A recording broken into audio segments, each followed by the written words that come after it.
ओम श्री गणेशाय नमः। जय श्री राधे कृष्ण। आइए आज आप सब सुनेंगे जगन्नाथ भगवान की कथा। आषाढ़ मास शुक्ल पक्ष की द्वितीया तिथि के दिन जो भी भक्तजन सच्ची श्रद्धा के साथ भगवान जगन्नाथ का पूजन करते हैं, कथा श्रवण करते हैं, इस दिन रथ यात्रा निकालते हैं। इससे भगवान जगन्नाथ का कृपा प्राप्त होता है। आषाढ़ मास शुक्ल पक्ष द्वितीया तिथि को श्री जगन्नाथ जी के साथ बलभद्र और सुभद्रा जी को रथ पर विराजमान करके यात्रा करते हुए रथ को अपने हाथों से खींचते हैं, संकीर्तन करते हैं, जय घोष करते हुए स्तुति करते हैं, भगवान नाम स्मरण करते हुए नृत्य करते हैं। उन्हें माता के गर्भ में निवास करने का दुख कभी नहीं भोगना पड़ता, यानी कि वह जन्म मरण के बंधन से मुक्त होकर मोक्ष को प्राप्त करते हैं। आषाढ़ शुक्ल द्वितीया को इस दिन भक्ति भावना के साथ जगन्नाथ जी का रथ असंख्य भक्त द्वारा खींचा जाता है, जो कि भारत के कई क्षेत्रों में खींचा जाता है। जगन्नाथपुरी में होने वाली रथ यात्रा में जो भक्त शामिल नहीं हो पाते हैं, वे अपने नगर ग्राम में उसी प्रकार रथ यात्रा का आयोजन कर पुण्य के भागी बनते हैं। इस दिन बलराम जी, श्री कृष्ण तथा सुभद्रा देवी की पूजा अवश्य करनी चाहिए। भीगी हुई मूंग, मटर और चना आदि तथा तांबूल फल नैवेद्य भगवान को अर्पण करे। इस दिन भगवान की मूर्ति को समर्पित कीर्तन करना चाहिए। ब्राह्मणों को भोजन कराकर अपनी श्रद्धा के अनुसार दान देकर आशीर्वाद लेना, जो कि अनंत फलदायी माना गया है। सुभद्रा देवी श्री कृष्ण और बलराम जी को सजाकर रथ पर विराजमान कर गाजे बाजे के साथ नगर या गांव में सवारी निकालनी चाहिए। रथ यात्रा में सम्मिलित होकर भगवान का जय जयकार एवं नाम जप करना चाहिए। धार्मिक मान्यताओं के अनुसार इस दिन व्रत रखने वाले भक्तों के स्वयं शेषनाग रक्षा करते हैं और उन्हें सब ऐश्वर्य प्रदान करते हैं, जिससे वे मृत्यु उपरांत मोक्ष के अधिकारी बन जाते हैं। तो आइए सुनते हैं जगन्नाथ मंदिर की पौराणिक इतिहास कथा। तो बोलिए प्रेम से जगन्नाथ भगवान की जय। माना जाता है कि भगवान विष्णु जब चारों धामों पर बसे अपने धामों की यात्रा पर जाते हैं, तो हिमालय की ऊंची चोटियों पर बने अपने धाम बद्रीनाथ में स्नान करते हैं। पश्चिम में गुजरात के द्वारिका में वस्त्र पहनते हैं, पुरी में भोजन करते हैं और दक्षिण में रामेश्वरम में विश्राम करते हैं। द्वापर के बाद भगवान कृष्ण पुरी में निवास करने लगे और बन गए जग के नाथ अर्थात जगन्नाथ। पुरी का जगन्नाथ धाम चारों धामों में से एक है, जहां भगवान जगन्नाथ बड़े भाई बलभद्र और बहन सुभद्रा के साथ विराजते हैं। हिंदुओं की प्राचीन और पवित्र 7 नगरियों में पुरी उड़ीसा राज्य के समुद्री तट पर बसा है। जगन्नाथ मंदिर विष्णु के 8वें अवतार श्री कृष्ण को समर्पित है। भारत के पूर्व में बंगाल की खाड़ी के पूर्वी छोर पर बसी पवित्र नगरी पुरी उड़ीसा की राजधानी भुवनेश्वर से थोड़ी दूर पर है। आज का उड़ीसा प्राचीन काल में उत्कल प्रदेश के नाम से जाना जाता था। यहाँ देश की समृद्ध बंदरगाहें थी, जहां जावा, सुमात्रा, इंडोनेशिया, थाईलैंड और अन्य कई देशों का इन्हीं बंदरगाह के रास्ते व्यापार होता था। पुराणों में इसे धरती का वैकुंठ कहा गया है। यह भगवान विष्णु के चारों धामों में से एक है। इसे श्री क्षेत्र, श्री पुरुषोत्तम क्षेत्र, शाक क्षेत्र, नीलांचल, नीलगिरी और श्री जगन्नाथपुरी भी कहते हैं। यहाँ लक्ष्मीपति विष्णु ने तरह तरह की लीलाएं की थी। ब्रह्म और स्कंद पुराण के अनुसार यहाँ भगवान विष्णु पुरुषोत्तम नील माधव के रूप में अवतरित हुए और सबर जाति के परम पूज्य देवता बन गए। सबर जनजाति के देवता होने के कारण यहाँ भगवान जगन्नाथ का रूप कबीलाई देवताओं की तरह है। पहले कबीले के लोग अपने देवताओं की मूर्तियां को काष्ठ से बनाते थे। जगन्नाथ मंदिर में सबर जनजाति के पुजारियों के अलावा ब्राह्मण पुजारी भी हैं। ज्येष्ठ पूर्णिमा से आषाढ़ पूर्णिमा तक सबर जाति के दैतापति जगन्नाथ जी की सारी रीतियां करते हैं। पुराण के अनुसार नीलगिरी में पुरुषोत्तम हरि की पूजा की जाती है। पुरुषोत्तम हरि को यहाँ भगवान राम का रूप माना जाता है। सबसे प्राचीन मत्स्य पुराण में लिखा है कि पुरुषोत्तम क्षेत्र की देवी विमला है और यहाँ इनकी पूजा होती है। रामायण में उत्तराखंड के अनुसार भगवान राम ने रावण के भाई विभीषण को अपने इक्ष्वाकु वंश के कुल देवता भगवान जगन्नाथ की आराधना करने को कहा। आज भी पुरी के श्री मंदिर में विभीषण वंदापना की परंपरा कायम है। स्कंद पुराण में पुरी धाम को भौगोलिक वर्णन मिलता है। स्कंद पुराण के अनुसार पुरी एक दक्षिणवर्ती शंख की तरह है और यह 5 कोसी यानी 16 किलोमीटर क्षेत्र में फैला है। माना जाता है कि इसका लगभग 2 कोस क्षेत्र बंगाल की खाड़ी में डूब चुका है।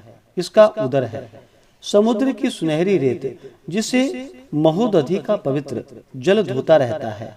सिर वाला क्षेत्र पश्चिम दिशा में है जिसकी रक्षा महादेव जी करते हैं।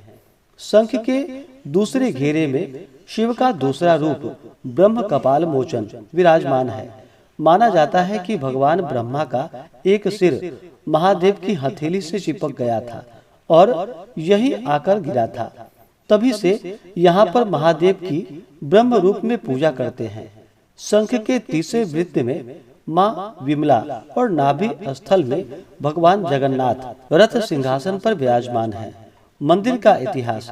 इस मंदिर का सबसे पहला प्रमाण महाभारत के वन पर्व में मिलता है। कहा जाता है कि सबसे पहले सबर आदिवासी विश्ववसु ने नील माधव के रूप में इनकी पूजा की थी। आज भी पुरी के मंदिर में कई सेवक हैं जिन्हें दैतापति के नाम से जाना जाता है।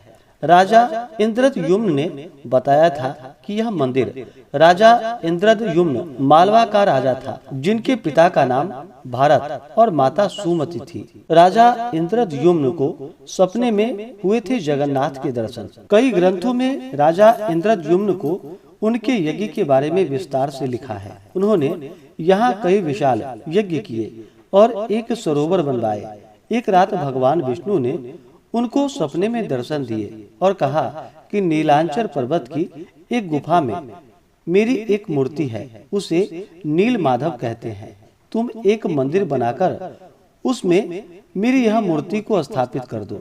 राजा ने अपने सेवकों को नीलांचल पर्वत की खोज में भेजा। उसमें से एक था ब्राह्मण विद्यापति। विद्यापति ने सुन रखा था कि सवर कबीले के लोग नील माधव की पूजा करते हैं और उन्होंने अपने देवता की इस मूर्ति को नीलांचल पर्वत की गुफा में छुपा रखा है। वह यह भी जानता था कि सवर कबीले का मुखिया विश्ववसु नील माधव का उपासक है और उसी ने मूर्ति को गुफा में छुपा रखा है। चतुर विद्यापति ने मुखिया की बेटी से विवाह कर लिया। आखिर में वह अपनी पत्नी के जरिए नील माधव की गुफा तक पहुंचने में सफल हो गया। उसने मूर्ति चुरा ली और राजा को लाकर दे दी। विश्ववसु ने अपने आराध्य देव की मूर्ति चोरी होने से बहुत वह दुखी हुआ। अपने भक्त के दुख से भगवान भी दुखी हो गए। भगवान गुफा में लौट गए, लेकिन साथ ही राजा इंद्रद्युम्न से वादा किया कि वे एक दिन उसके पास जरूर लौटेंगे, बशर्ते कि वो एक दिन उनके लिए विशाल मंदिर बनवा दे। राजा ने मंदिर बनवा दिया और भगवान विष्णु के मंदिर में विराजमान होने के लिए कहा। भगवान ने कहा कि तुम मेरी मूर्ति बनाने के लिए समुद्र में तैर रहा पेड़ का एक टुकड़ा उठाकर लाओ, जो द्वारिका से समुद्र में तैरकर पुरी आ रहा है। राजा के सेवकों ने उस पेड़ के टुकड़े को तो ढूंढ लिया, लेकिन सब लोग मिलकर भी उस पेड़ को उठा नहीं पाए। तब राजा को समझ में आया कि नील माधव के अनन्य भक्त सबर कबीले के मुखिया विश्ववसु की सहायता लेनी पड़ेगी। सब उस वक्त हैरान हो गए जब विश्ववसु भारी भरकम लकड़ी को उठाकर मंदिर तक ले आए। अब बारी थी लकड़ी से भगवान की मूर्ति गढ़ने की। राजा के कारीगरों ने लाख कोशिश कर ली, लेकिन कोई भी लकड़ी में एक छैनी तक नहीं लगा सका। तब तीनों लोगों के कुशल कारीगर भगवान विश्वकर्मा एक बूढ़े व्यक्ति के रूप में आए। उन्होंने राजा को कहा कि वे नील माधव की मूर्ति बना सकते हैं, लेकिन साथ ही उन्होंने अपनी शर्त भी रख दी कि 21 दिनों में मूर्ति बनाएंगे और अकेले में बनाएंगे, कोई उनको बनाते हुए नहीं देख सकता। उनकी शर्त मान ली गई। लोगों को आरी, छैनी, हथौड़ी की आवाज आती रही। राजा इंद्रद्युम्न की रानी गुंडीचा अपने को रोक नहीं पाई। वह दरवाजे के पास गई तो उसे कोई आवाज सुनाई नहीं दी। तब वह घबरा गई। उसे लगा कि बूढ़ा कारीगर मर गया है। उसने राजा को इसकी सूचना दी। अंदर से कोई आवाज सुनाई नहीं दे रहा था। राजा को भी ऐसा ही लगा। सभी शर्तें और चेतावनियों को दरकिनार करते हुए राजा ने कमरे का दरवाजा खोलने का आदेश दे दिया। जैसे ही कमरा खोला गया तो बूढ़ा व्यक्ति गायब था और उसमें 3 अधूरी मूर्तियां मिल पड़ी। भगवान नील माधव और उनके भाई के छोटे हाथ बने थे, लेकिन उनकी टांगे नहीं थी, जबकि सुभद्रा के हाथ पांव बनाए ही नहीं थे। राजा ने इसे भगवान की इच्छा मानकर इन्हीं अधूरी मूर्तियों को स्थापित कर दिया। तब से लेकर आज तक तीनों भाई बहन इसी रूप में विद्यमान हैं। वर्तमान में जो मंदिर है वह 7वीं सदी में बनाया गया था। हालांकि इस मंदिर का निर्माण 2 ईसा पूर्व में भी हुआ था। यहाँ स्थित मंदिर 3 बार टूट चुका है। 1174 ईस्वी में ओडिशा शासक अनंग भीम देव ने इसका जीर्णोद्धार करवाया था। मुख्य मंदिर के आसपास लगभग 30 छोटे बड़े मंदिर स्थापित हैं। तो आशा करता हूँ कि यह जानकारी आपको अच्छा लगा हो। ऐसे ही ज्ञानवर्धक जानकारियाँ प्राप्त करते रहने के लिए, वृत्त पूजा के बारे में जानने के लिए, कथा को सुनने के लिए चैनल पे अगर आप पहली बार आए हैं तो चैनल को लाल बटन दबा करके सब्सक्राइब करें। साथ में बेल आइकन घंटी को दबाएं ताकि आने वाली वीडियो का नोटिफिकेशन आपको समय से मिलता रहे। वीडियो को लाइक करें, शेयर करें। सुखी रहें और स्वस्थ रहें। जय श्री राधे कृष्ण। धन्यवाद।